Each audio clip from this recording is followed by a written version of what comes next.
So what is the cost of education from start to finish of a new child in Singapore?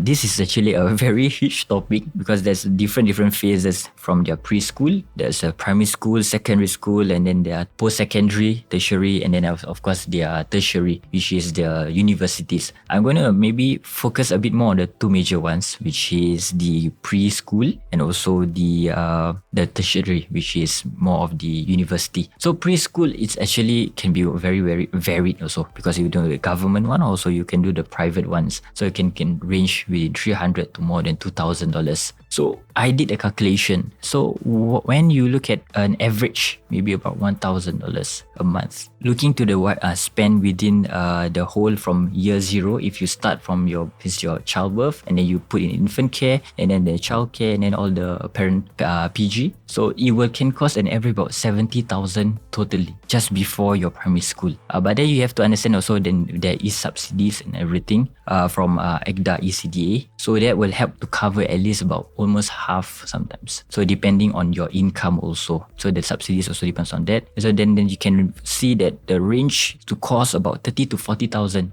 just for one child over from 0 to 6 years old. And then for university, right, it can cost is quite a lot. One semester can cost you about 10,000 a year. Yeah. So if you look at a 4-year course university, then this is for government one, a local university. Yeah. It can cost you 40,000 throughout just for the education, the fees. And then you have to look also, once you reach that stage, you will have you might be staying in the hostel, and then there will be more cost incurred for your food, because if you stay there, you have to cater for the food, for your breakfast, for your lunch, for all the meals. And then there's also of course the traveling. So all this can add up to about 80,000 just for education for university. And we have to understand also 80,000 is for today, 2024. If you're planning ahead for 20 years for your child, and then inflation rate for education is about 3%, around there, 3% increase every year. So you can easily in 2037 is more than 100,000 total cost for your education for your child.